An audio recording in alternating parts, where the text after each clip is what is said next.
Negeri ini, Indonesia khususnya, Nusantara secara umum, diberkahi dengan adanya ulama-ulama ahlullah. Mereka lah yang disebut paku-paku bumi.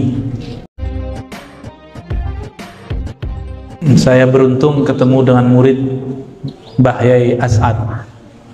Beliau ini salah satu pemegang sanad Mbah Yai As'ad. Mbah Yai As'ad ini salah satu wali di tanah Jawa, ya. Beliau itu Madura apa Jawa?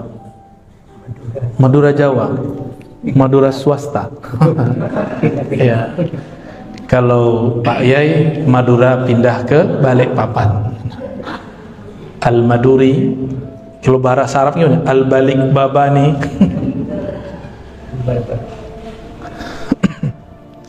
Saya ternyata dosen putri beliau di IKI, nyamar deh, ya. Nggak ketahuan ternyata pada pesantren di Balikpapan, ya. Dan jadi pembimbing skripsinya lagi, ya. Alhamdulillah Rabbil Alamin. Tamat tahun berapa Aisyah? 2020, generasi awal corona.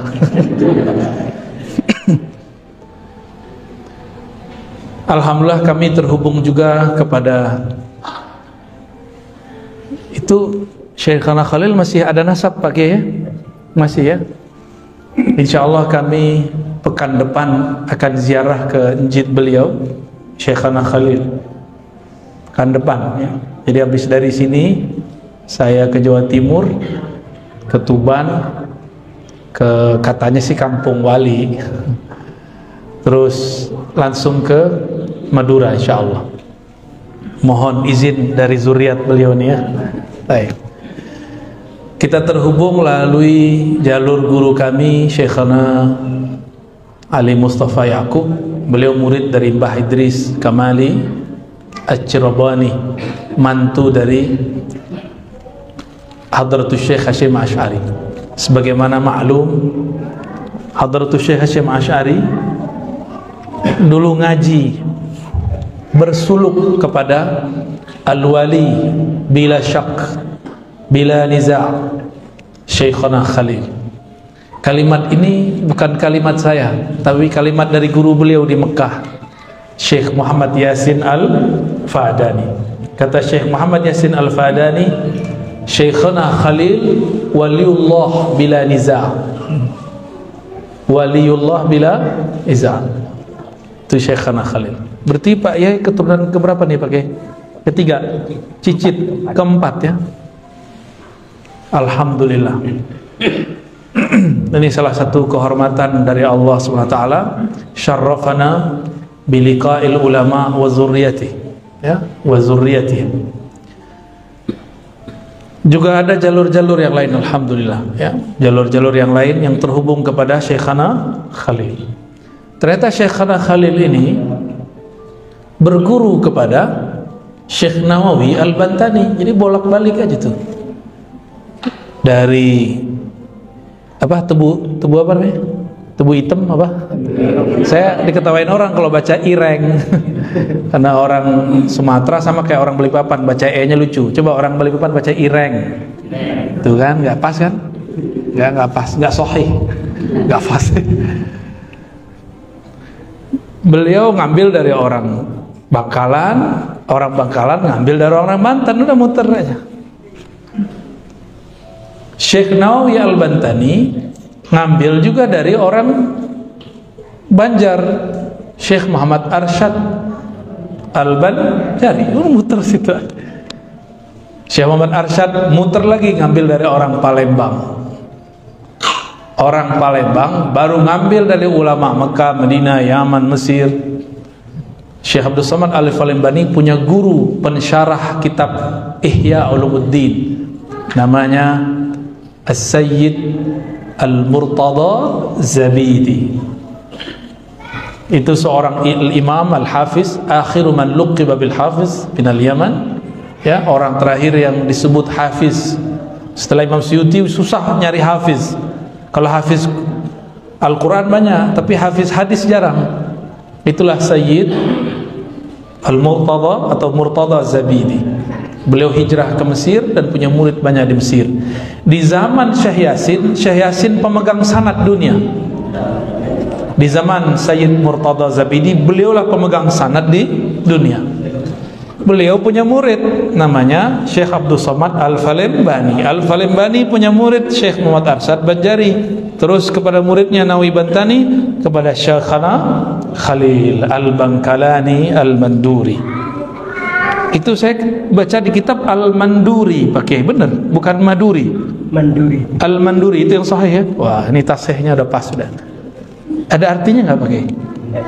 Nama aja ya, isim alam ya. Isim alam. Ini konfirmasi ntar salah sebut ane lagi ya. Al-Manduri. Maka kita meriwayatkan hizib-hizib riwayat beliau juga. Maka pada pagi ini saya pun nanti minta ijazah beliau ya, supaya sah jadi murid keturunan Syekhana Khalil. Mohon izin pakai ya. Nanti pakai pulpen khusus pakai itu. Nanti ada kertas. Ini bukunya Naisdi ini ya. Tapi nanti kertasnya di sini pakai insyaallah. Lau samahtum sayyidi. Ya, nanti aja ya.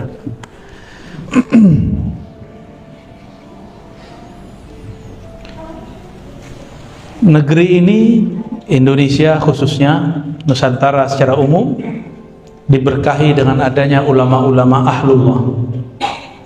Mereka lah yang disebut paku-paku bumi. Paku itu bahasa Arab, bukan paku yang itu tuh, bukan. Paku itu bahasa lama, artinya kutub. Ilmu ini masuk bahkan sampai ke keraton-keraton di Jogja, di Solo. Maka di Solo rajanya, sultannya disebut Paku Buwana, Paku Buwono. Buwono alam, Paku kutbul alam.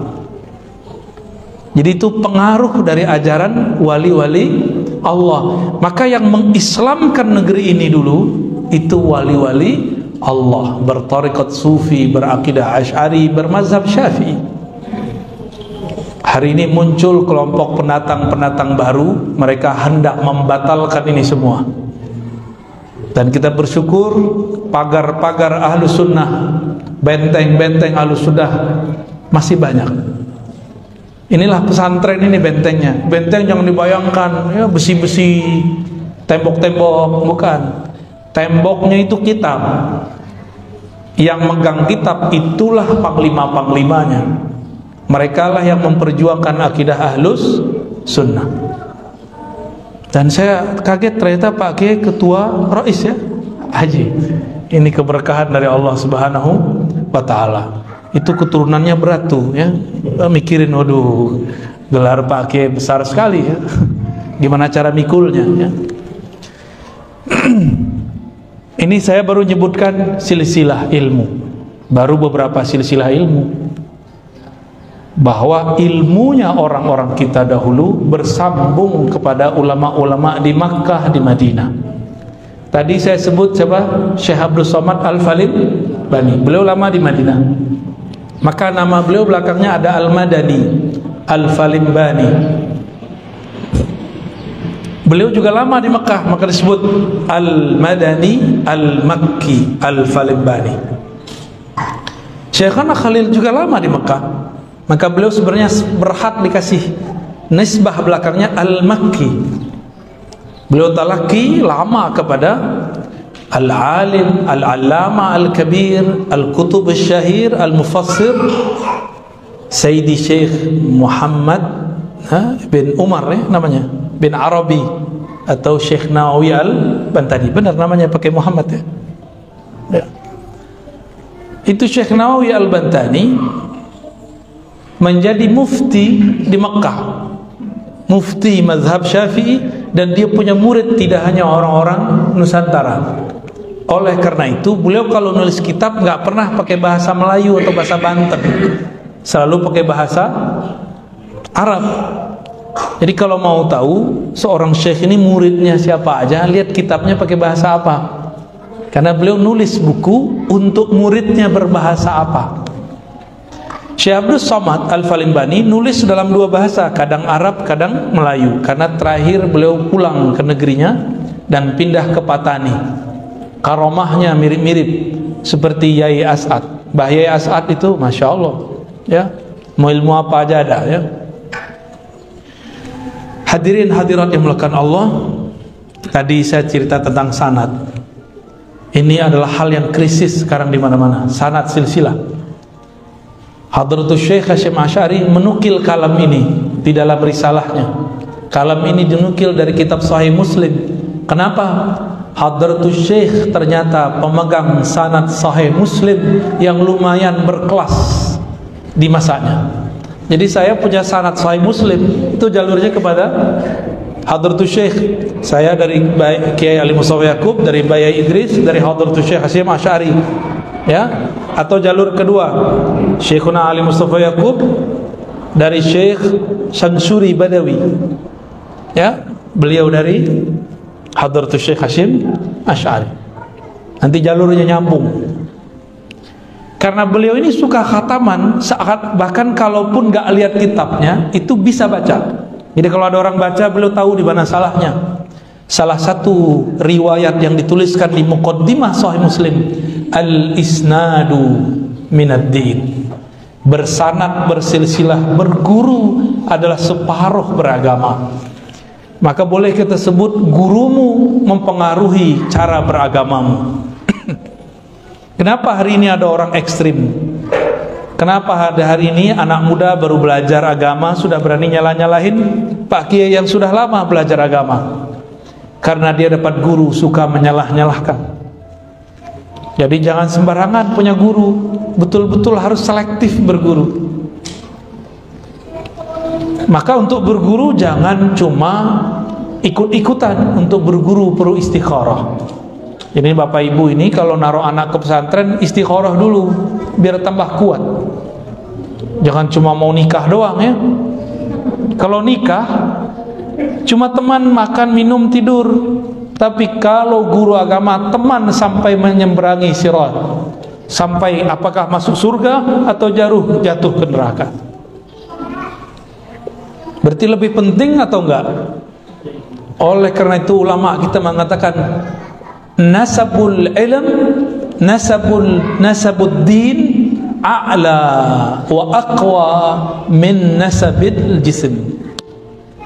Jadi nasab dalam beragama, guru kita dalam beragama lebih kuat, lebih sahih, lebih berhak bertanggung jawab daripada nasab jasad.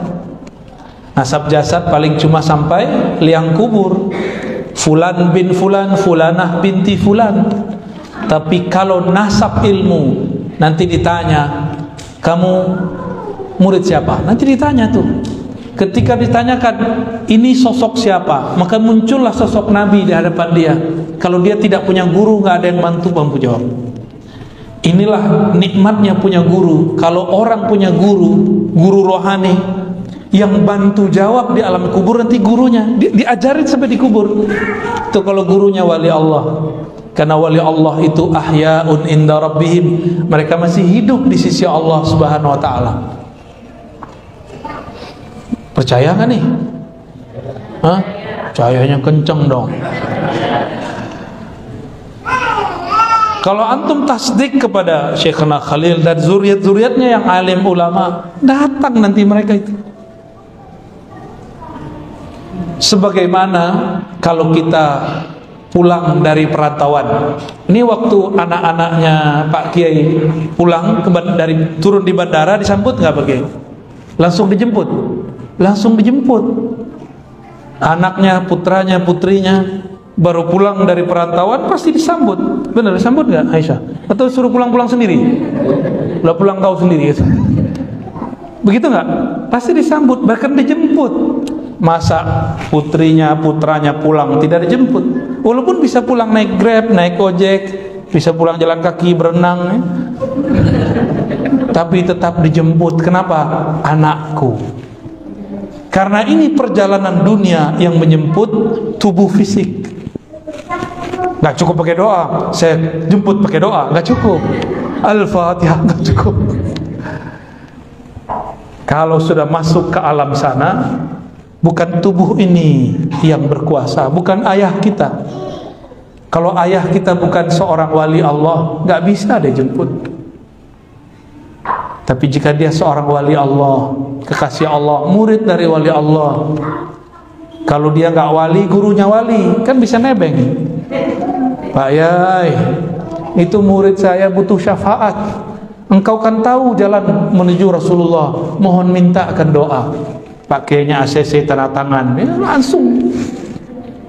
Maka nanti ada 2-3 makomat di alam kubur itu.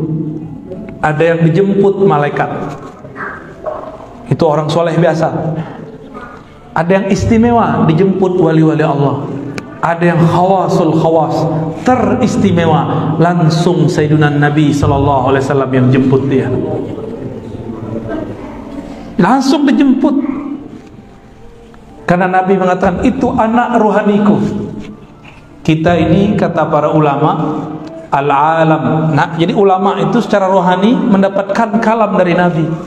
Di wali-wali Allah ini, kalau secara ilmu hadis kalam Nabi sudah berhenti, tapi secara rohani Nabi kan masih hidup. Orang yang bisa mengetuk pintu rohani Nabi masih akan mendengarkan Nabi berkalam. Salah satu kalam Nabi ketika para wali-wali ini diizinkan bertemu beliau sallallahu alaihi wasallam, apa? Al-alam minni wa ana minallah. Alam itu semuanya dariku. Jadi Nabi itu tulangnya jadi apa, darahnya jadi apa, kukunya jadi apa, kulitnya jadi apa, rambutnya, begitu isyaratnya. Kolbunya jadi Imam Mahdi, ya, otaknya jadi ulama intelektual, ahli fikih, ahli kalam, darahnya jadi syuhada. Jadi kenapa orang-orang ada yang jadi syahid, dia kecipratan nur darahnya Nabi sallallahu alaihi wasallam. Setan yang mana? Setan kan alam juga. Nah, setan itu bayang-bayang Nabi. Bayang-bayang gelap nggak? Nah itu.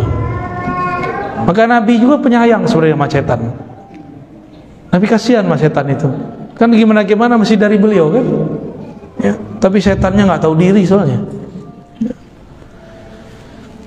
Ente yang mana, Dok?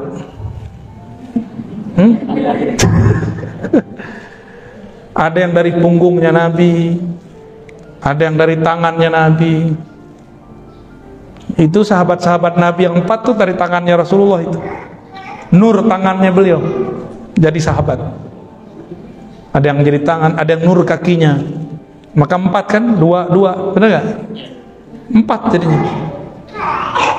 Itu rahasia semua. Nabi Muhammad ulul azmi, ada 4 Nabi ulul azmi lain. Itu semua sama. Karena tidak ada lagi Nabi setelah Nabi Muhammad, maka Abu Bakar tidak angkat menjadi Nabi. Umar pun jadi seorang ulama, walaupun kalam yang beliau dapatkan mirip seperti Nabi Musa. Jadi Sayyidina Umar diizinkan Allah berkalam-kalam langsung kepadanya.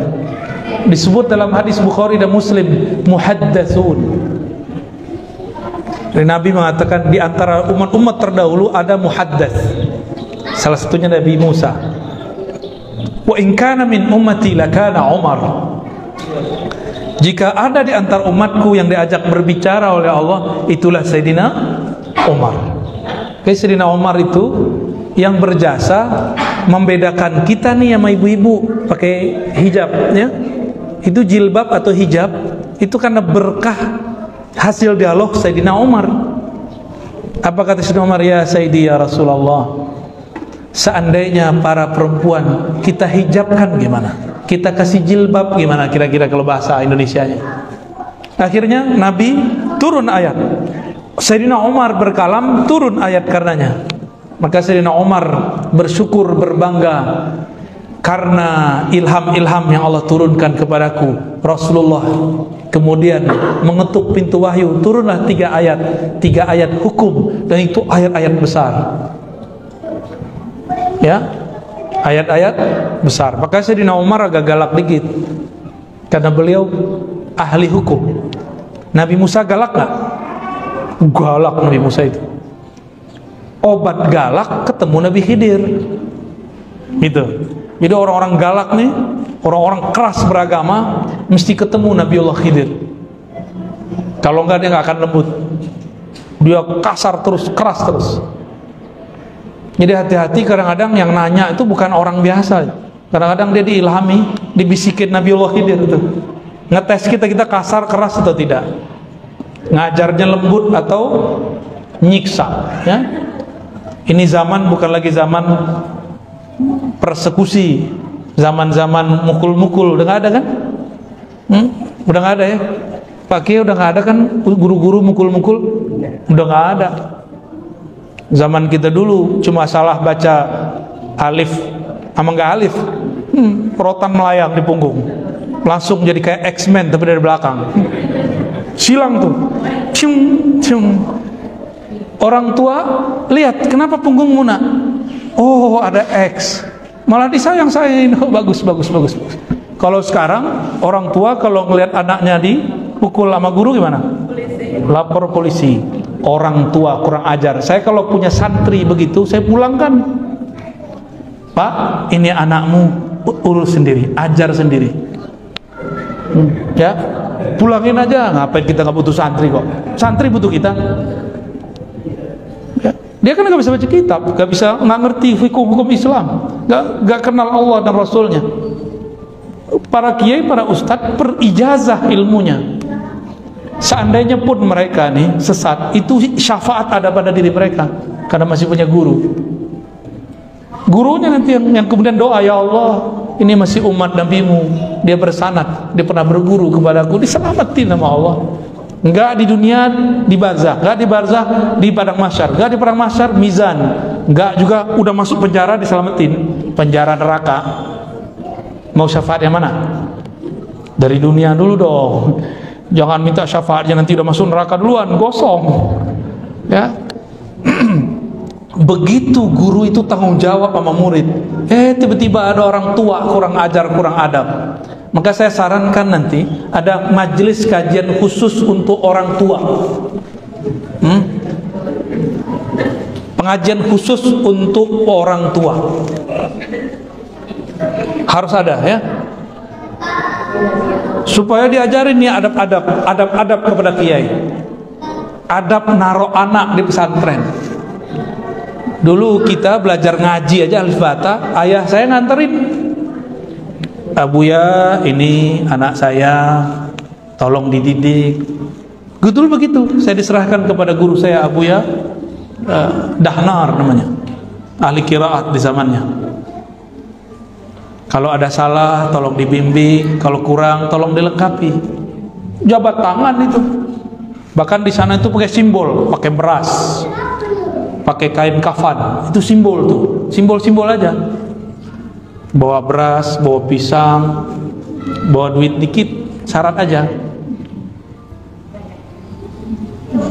Dikasih. Akhirnya Pak Kiai jawab, saya terima. Kita minta kepada Allah untuk membimbingnya. Begitu dulu. Sekarang gimana? Dianterin pakai apa? Pakai Gojek.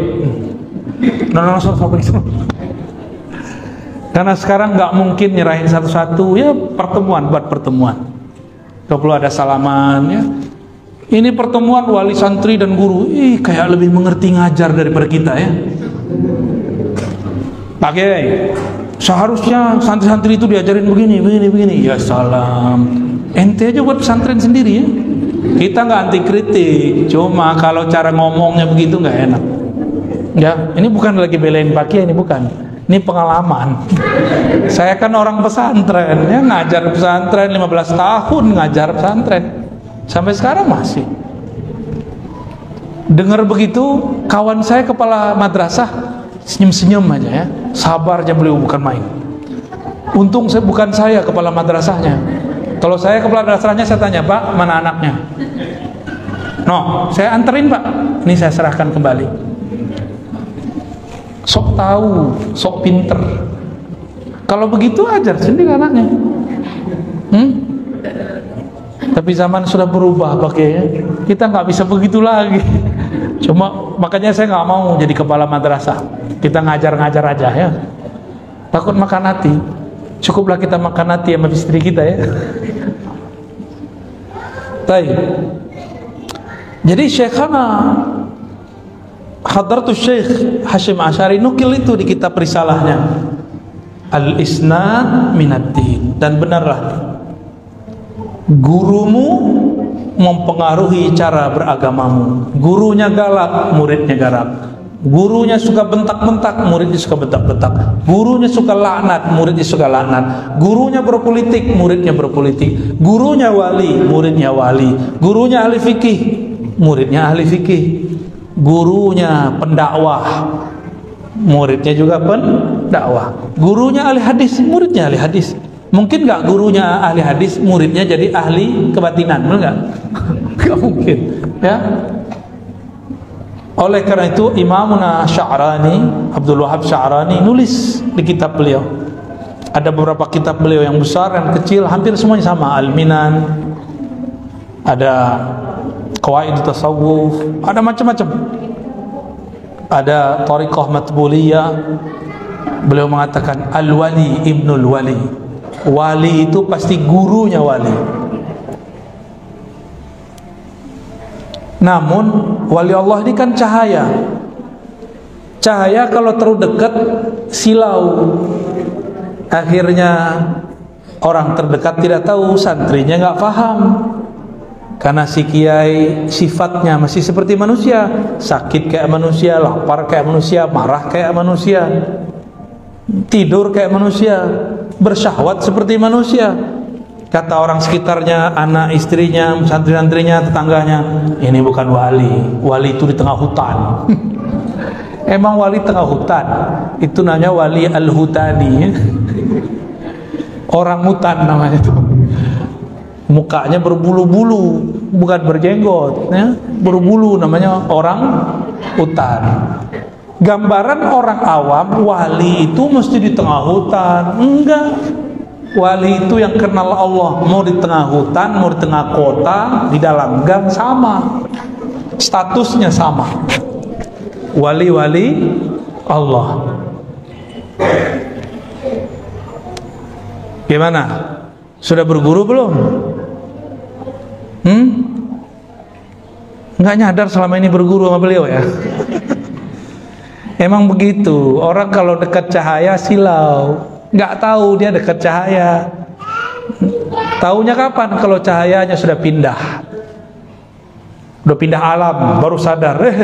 Bapakku wali. Guruku wali. Tetanggaku wali. Baru sadar. Mau begitu? Guru saya, murid-murid Syekh Yasin. Kata beliau-beliau ini banyak. Waktu Syekh Yasin hidup orangnya biasa-biasa aja. Gak ada yang aneh. Pas meninggal baru keluar semua kisahnya. Kalau beliau Jumatan, itu nggak kelihatan keluar rumah, tahu-tahu sudah nyampe di masjid. Nggak kelihatan balik, ditungguin di depan rumah, depan belakang. Tahu-tahu sudah di dalam kamar. Tuh, lewat mana tuh? Guru kita, Kiai Ahmad Marwazi berkisah. Kawan saya iseng, orang Syam, orang Suriah. Pengen tahu Syekh Yasin ini Jumatannya kapan sih? Atau jangan-jangan nggak Jumatan lagi, tuh kan curiga sama gurunya. Masa curiga sama wali nggak sholat? Emang ada wali nggak sholat? Nggak ada wali nggak sholat. Sholatnya wali setiap napasnya. Yang rukuk sujud itu simbol aja. Dia sholat setiap nafasnya. Yang kelihatan sama kita sholat itu rukuk sujud. Kalau begitu orang munafik sholat juga dong. Enggak, orang munafik walaupun rukuk sujud dia nggak sholat. Wali walaupun dia cuma duduk dia sholat, walaupun dia tidur dia lagi zikrullah. Itu kalau wali Allah. Dicobainlah. Kebetulan apartemennya pintunya satu doang, ditungguin di depan, nggak keluar-keluar itu Syekh Yasin. Akhirnya udah mau selesai khutbah, seorangnya baru keluar. Pas udah sampai Masjidil Haram, Syekh Yasin depan dia, bengong dia. Lu kok di depan? Pas sholat udah rame-rame lagi hilang, dia cepet pulang, nungguin. Syekh Yasin nggak datang-datang, karena udah nyampe di dalam. Baru sadar setelah beliau wafat. Inna lillahi wa inna ilaihi rajiun. Akhirnya nangis-nangis, ya Allah, guru kita meninggal, saya belum sempat ngaji. Ya salam. Ya waktu hidup ditelantarin ya. Maka berguru kepada orang bersanad itu nikmat. Hal yang berat terasa ringan. Guru Muhammad Jailani, ya, Kiai Haji Muhammad Jailani yang pesantren Banjari, itu berkisah kepada kita juga. Kami ngaji kepada gurunya, guru beliau juga nih, Syekh Ismail, ya, Ismail Zaid, ya. Syekh Ismail nih karomahnya bisa memahamkan baca kitab tanpa perlu menjelaskan. Kiai Muhammad Jailani mengisahkan bahwa ada beberapa murid nggak ngerti baca kitab, terus bawa kitab ke beliau. Apa kata beliau? Syekh Ismail Zaid, dah ikra, baca yang tadi dia berhari-hari nggak paham, baca doang paham depan Syekh Ismail Zaid. Jadi cukup mandang beliau langsung kebuka ilmunya. Itu karomah. Jadi karomah itu nggak mesti jalan di atas air. Karomah yang tertinggi itu orang jahil jadi alim, orang otaknya gelap jadi bercahaya. Itu yang disebut karomah tertinggi. Karena Allah mengatakan, yarfa'illahu alladhina amanu minkum walladhina utul ilma darajat. Orang beriman, orang yang diberi ilmu, diberikan darajat. Darajat itulah karomah hakiki. Jadi karomah hakiki bukanlah bisa kebal, itu biasa. Guru beliau Mbah Yai As'ad Situbondo, kalau kebal apa segala macam itu cuma mainan. Ilmu beliau aslinya bukan itu. Aslinya beliau ilmu ma'rifatullah. Karena kenal kepada yang maha sakti, maka wirid apa aja jadi sakti. Tapi kalau belum kenal sama yang maha sakti, puasa 3 tahun juga nggak sakti-sakti. Pilih mana? Hah? Kenal yang maha sakti atau jadi orang sakti? Kenal aja, ya. Nah, itulah beliau Maulana Syekh As'ad. Nama lengkap beliau As'ad apa pakai? As'ad Syamsul Arifin. Udah sesuai namanya, Syamsul Arifin, pelita ahli makrifat. Orang taunya kan beliau pelita orang-orang sakti. Itu hijab namanya. Jadi wali itu nutupin kewaliannya dengan macam-macam. Ada yang nutupinnya dengan kesaktian, ada yang nutupinnya dengan kelemahan. Sehingga orang mengira, masa saya wali? Orang aja sakit-sakitan. Guru saya Abu Ya Hasan Basri, setiap kami datang sakit. Setiap kami datang sakit. Sampai orang menyatakan, kita ini belajar debus sakti semua. Ini guru kita ini batuk aja nggak bisa ngobatin gitu. Itu banyak yang belot.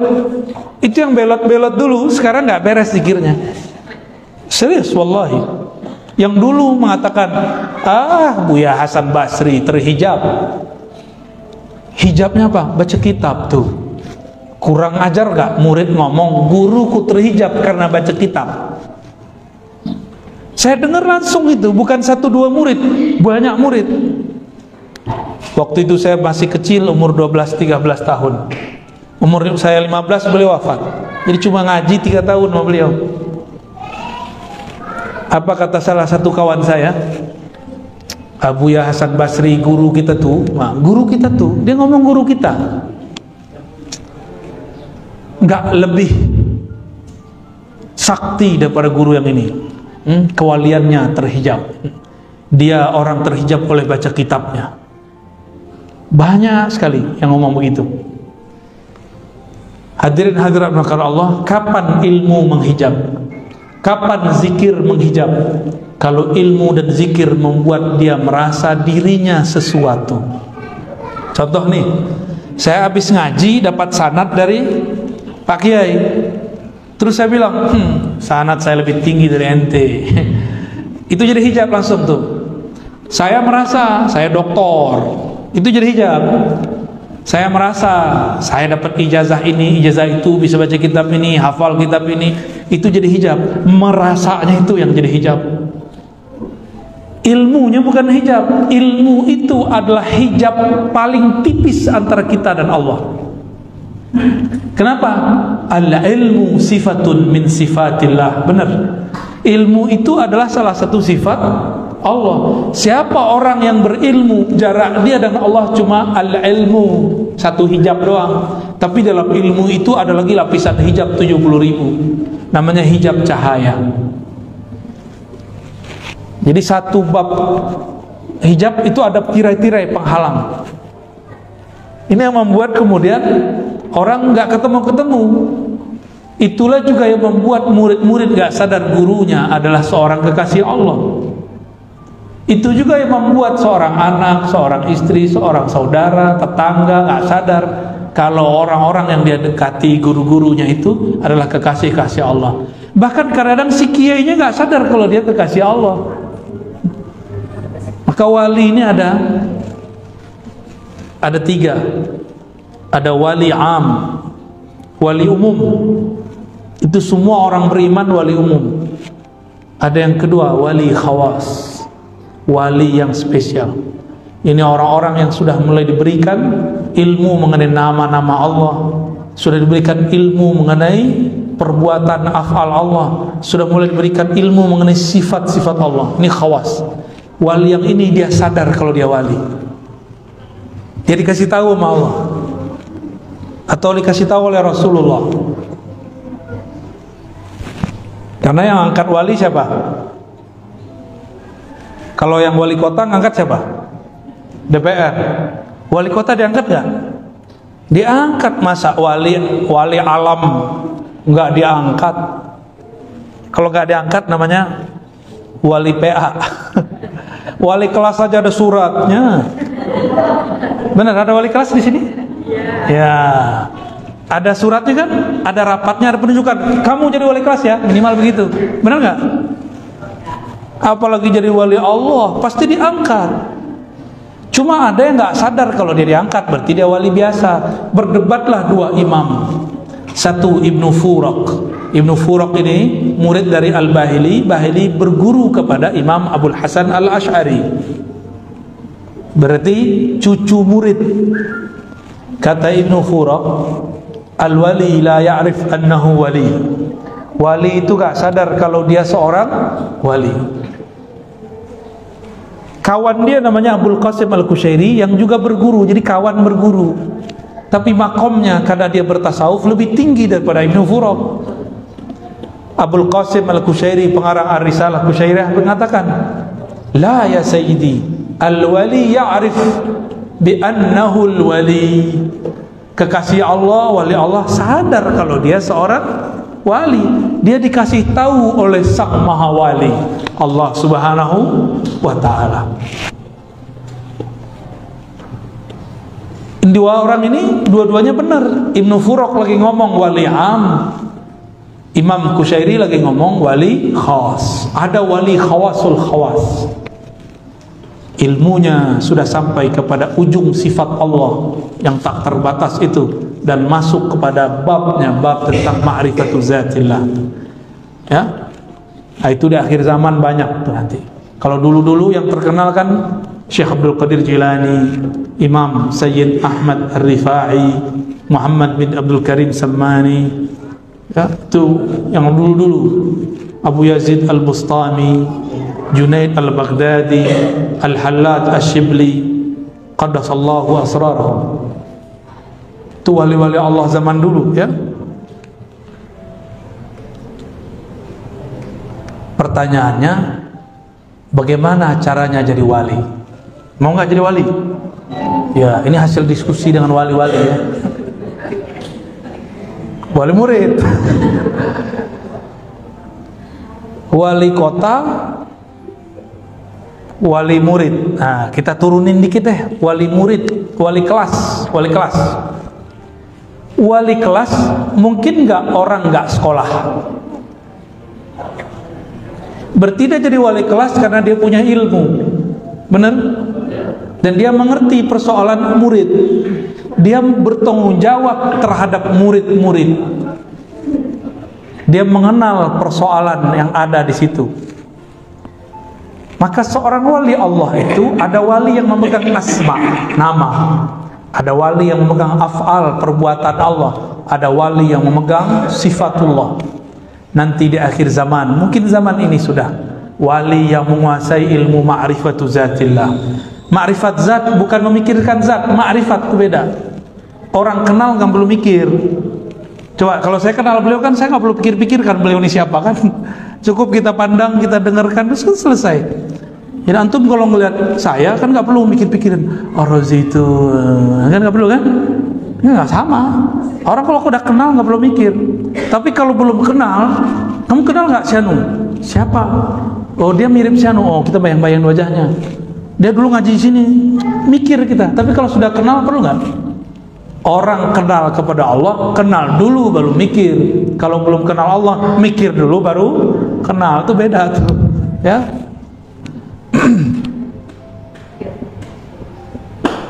Cara menjadi kekasih Allah sangat mudah. Fa'lam annahu la ilaha illallah wastaghfir li dzanbik sampai akhir hadis. Sampai akhir ayat surat Muhammad ayat 19. Maka fa'lam, al-ilmu dalam bahasa Arab itu al-idrak at-tam, la yadkhuluhu syak wala raib. Maka berilmulah engkau, ilmuilah mengenai la ilaha illallah. Apa itu ilmu dalam bahasa Arab? Al-ilmu itu idrak at-tam, pengetahuan yang cukup mengenai apa? Mengenai la ilaha illallah tanpa ada syak. Jadi pintu jadi wali Allah masuknya lewat la ilaha. Maka semua zikir-zikir wali pasti dimulai dengan syahadat. Asyhadu an la ilaha illallah wa asyhadu anna Muhammadar Rasulullah. Itu babul walayah. Pintu kewalian itu dimulai dari syahadat. Benerin dulu syahadatnya. Mengerti ilmu tentang rahasia syahadat. Ya, ini banyak tanya ke Pak Kiai kita, ini syahadat itu apa sebenarnya? Nanti dijelasin beliau, keluar ilmu. Ya, Mbak Yai As'ad nanti itu, insya Allah. Ada beberapa ulama itu kalau nggak ditanya nggak jawab, diem aja ya. Banyak. Ada ulama yang dia maksa muridnya sini kamu. Enak tuh jadi murid begitu dipaksa jadi wali ya. Tapi kalau yang diam berarti ada mutiara yang sedang dia sembunyikan. Yang mutiara itu nggak mungkin dia obral. Ini yang dia rahasia-rahasiain terus nih. Bapak Ibu, sahabat-sahabat, ya, Ustadz, asatizah. Jadi kunci jadi wali yang pertama fa'lam, ilmuilah hakikat la ilaha illallah. Bukan hanya teori kalam, tapi juga zauqi, secara zauq qalbu dan rohani. Maka kalau beruntung cari guru mursyid, ambil talqin kepada beliau, ya. Jangan minta ke saya mulu, ya. Tarekat saya bukan tarekat talqin. Talqin itu nomor sekian. Ngaji dulu, fa'lam dulu, ketahui dulu ilmunya baru talqin. Fa'lam dulu baru talqin.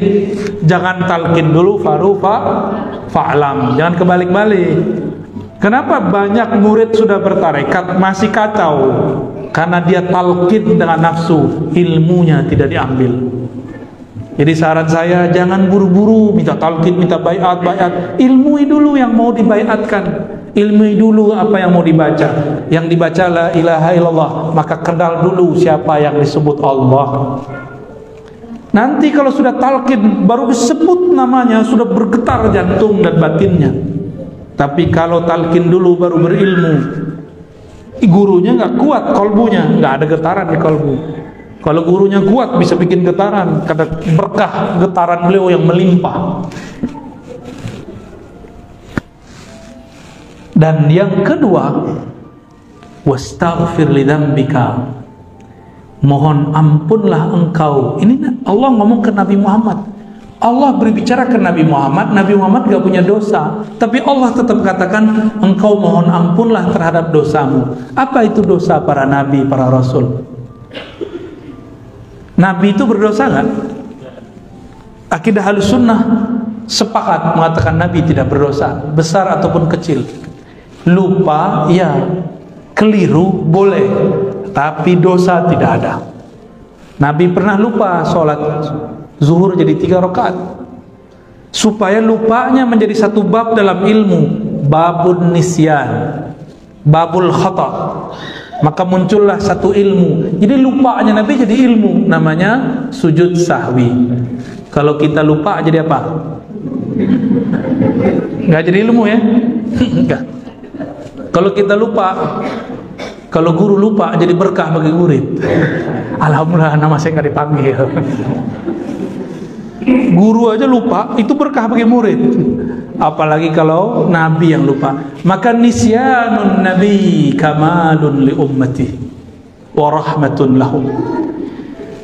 Kalau Nabi itu lupa, lupanya rahmat, lupanya kesempurnaan bagi umatnya. Nisyanul alim, lupanya orang alim, rukhsatun lil muridin. Rukhsah bagi murid-murid. Tapi jangan doain gurunya lupa terus, ntar nggak bisa ngajar.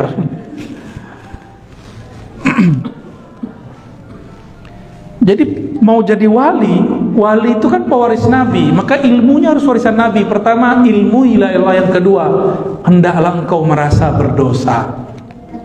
Maka Nabi itu walaupun tidak ada dosa, tapi beliau merasa berdosa. Nah, kita ini banyak dosa, tapi merasa tak berdosa. Coba aja lihat, di sekolah, di pesantren, terjadi pergesekan. Ketika kemudian kita fasilitasi mediasi, yang ini ngomong, aku nggak salah kok. Yang satu, aku nggak merasa salah. Padahal itu ustazah itu. Bener kan? Ya, paham sendirilah. Kita lama hidup di pesantren, memang begitu ya. Pakai dalil tuh. Ajib tuh kalau ustazah tengkar, dalil keluar semua. Alfiyah aja dibaca. Kisah Ibnu Malik dengan Nawawi itu dibaca tuh. Kau nih su'ul adab. Ibnu Malik nyindir Nawawi. Nawawi ini belum pantas muncul, di-cut dulu sama Ibnu Malik. Kau ini masih kecil dan muncul-muncul aja. Su'ul adab sama aneh gitu. Cari pembenaran, cari-cari di kitabnya. Bilangnya iri enggak? Kita ini enggak perlu iri sama orang kalau kita sudah tahu makom kita masing-masing. Allah enggak akan pernah salah menurunkan makomat. Allah tidak akan salah memberikan ahwal. Allah tidak akan salah kirim ma'rifat. Apalagi cuma kirim rezeki, nggak akan salah.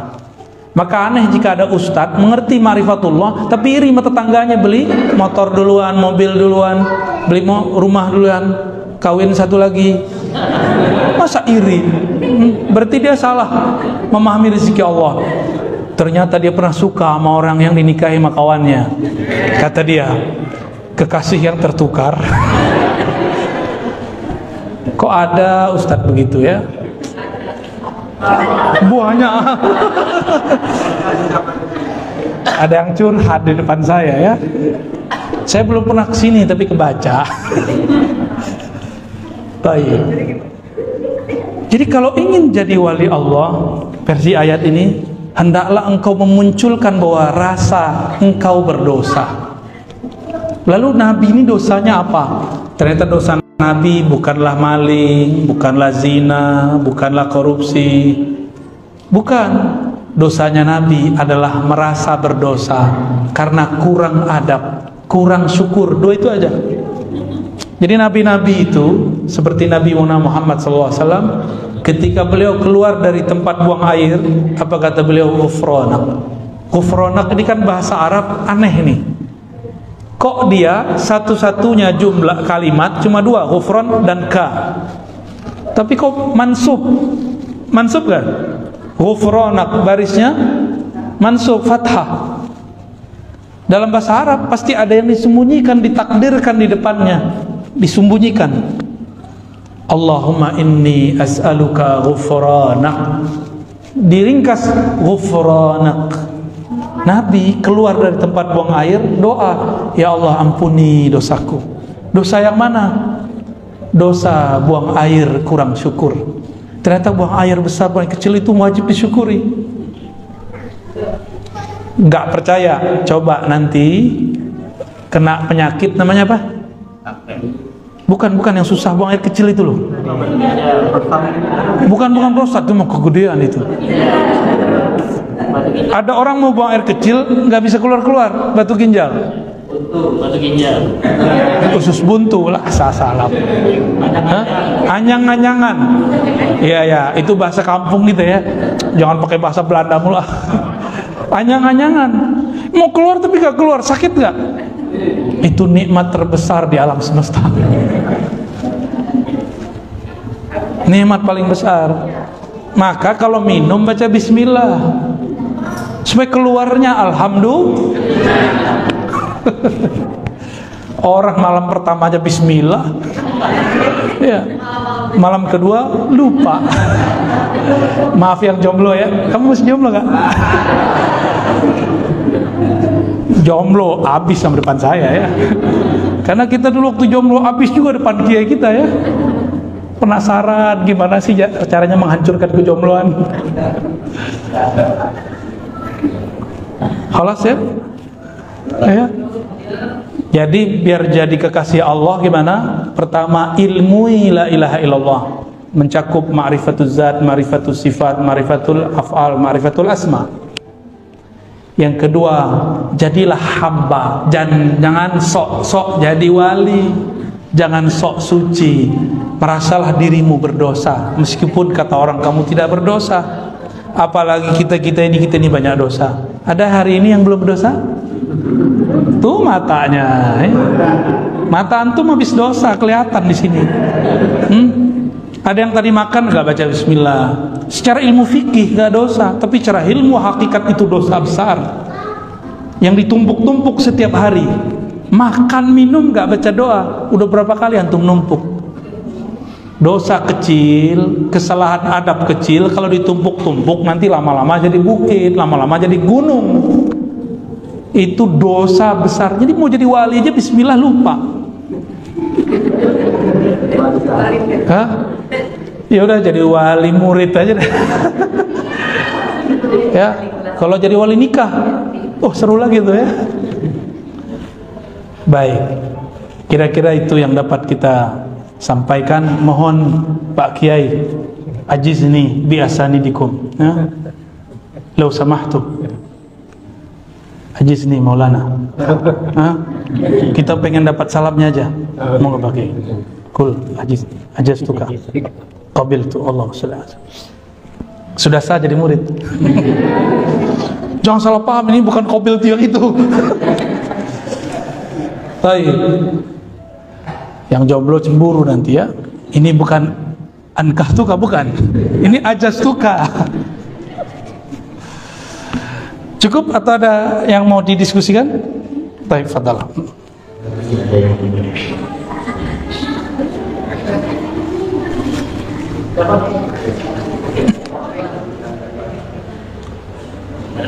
Nggak ada? Ada. Ibu-ibu biasanya mintanya lain. Ya. Malu. Apa amalan yang hendak diamalkan? Maka ini kembali kepada riwayat hadis Nabi Sallallahu Alaihi Wasallam. Ketika seorang sahabat datang kepada beliau lalu mengatakan, wahai Rasulullah, ajaranmu sudah banyak, tolong kasih ringkasannya. Inna syara'il Islam qad kasurat alayya. Ya, sungguh telah banyak. Lalu ajarkan aku yang paling mudah. Apa kata Nabi? La yazalu lisanuka rataban bidzikrillah. Jadikan lisanmu selalu basah dalam zikrullah. Zikir ini ada macam-macam. Ada zikir jasad, dipakai lidah, pakai kepala dengan ruku sujud, lisan dengan menyebut. Ada zikir akal, tasdik, percaya. Ada zikir kolbu, menyebut nama Allah dalam kolbu. Ada lagi zikir ruh. Untuk antum dan semua yang hadir, kita kemarin mengijazahkan di apa namanya, pasir apa? Najam ya, namanya zikir maqalid. Ini kita sedang diperintahkan untuk menyebarkan zikir ini untuk bekal di akhir zaman, bekal awal. Zikir maqalid, barangkali antum sudah hafal ya. Pertama syahadat. Ini ringkasan dari wirid-wirid. Ringkasan wiridul latif, ringkasan wirid-wirid ini dia. Syahadat. Kenapa bahar syahadat? Siapa tahu dalam satu nafas kita sebelumnya pernah kufur nikmat kepada Allah. Dalam satu teguk kita minum, satu suap kita makan, pernah lupa menyebut nama Allah. Maka wajib setiap zikir syahadat dulu. Ya. Jadi mau zikir apa aja mulai syahadat. Mau sholat syahadat dulu. Syahadu an la ilaha illallah, syahadu baru niat. Karena orang kalau belum benar Islamnya, dia sholat, diterima nggak sholatnya? Orang belum syahadat, dia sholat, diterima nggak? Ya, Nabi kan ngomong di akhir zaman, pagi orang mukmin, sore dia kafir. Saya khawatir nih zamannya, zaman kita. Maka wajib setiap sebelum zikrullah syahadat. Ya, tolong diamalkan. Mau torikot apapun antum sebelumnya, masukkan syahadat di depan. Ya, sama. Semua torikot itu kan zikir-zikir husnuzon kepada murid yang sudah muslim. Tapi kalau dia kufur waktu sorenya atau kufur di waktu paginya, disyahadatin lagi. Yang kedua, apa itu? Jumatan. Khotibnya perempuan. Yang kedua, kirim fatihah istighfar kepada Allah, minta ampun dosa lahir dan batin. Bersihkan dulu, kosongkan dulu diri kita dari keburukan, dari selain Allah, baru kemudian Fatihah. Al-Fatihah itu disebut sebenarnya sholawatul ruh. Sholawatnya ruh kita sholawat, baca Fatihah. Dalilnya surah hadis Al-Bukhari tentang dialog antara hamba dan Allah, itulah sholawatnya ruh. Dan itu ada di surah Al-Fatihah. Maka wajib baca Fatihah. Lalu dikirimkan pahalanya untuk Sayyidul Arwah Sayyidina Muhammad sallallahu alaihi wasallam. Lalu sholawat. Ya, sholawat satu kali aja, baru kemudian zikir inti. Zikirnya sudah kita hafal semua. Tapi ini adalah zikir yang dulu dipesankan oleh Nabi Ibrahim. Apa kata Nabi Ibrahim? Ya Muhammad, baligh minni ummataka salam. Tolong sampaikan dariku kepada umatmu salamku. Jadi kita ini dulu dapat salam dari baginda Nabi Ibrahim alaihissalam. Nggak nyadar ya? Nggak dengar kan? Ya karena antum pakai telinga ini.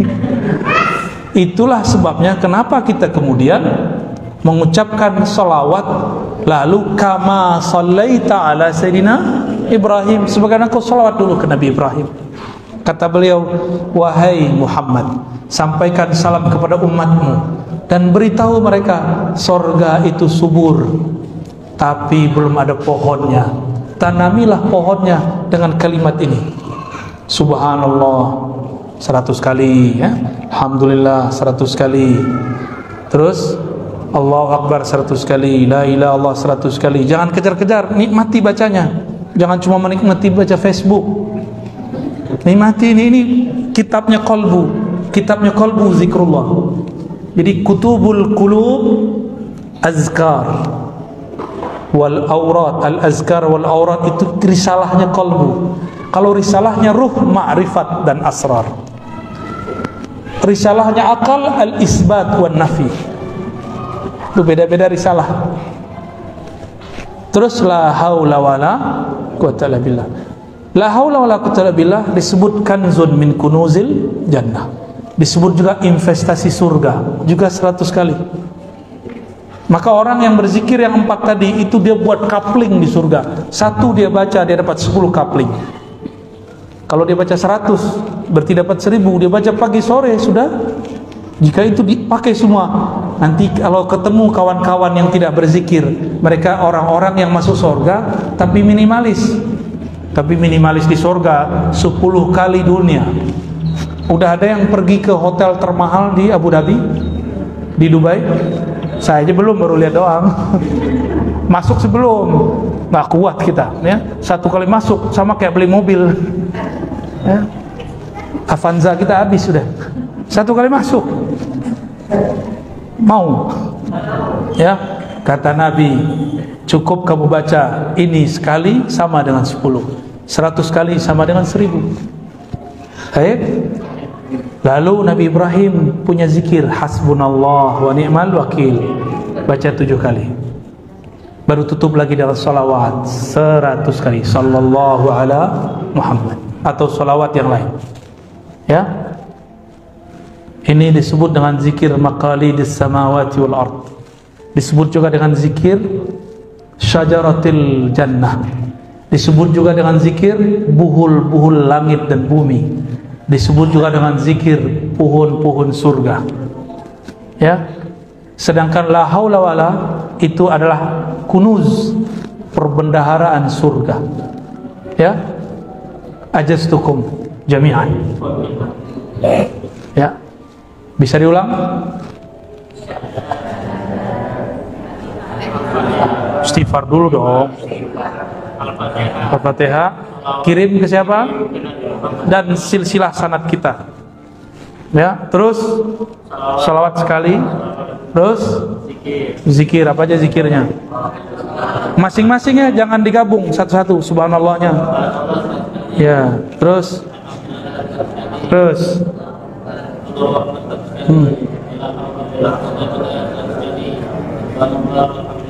enggak, itu aja. Subhanallah, alhamdulillah, wala ilaha illallah akbar, la haula wala quwata illa billah. Tapi masing-masing.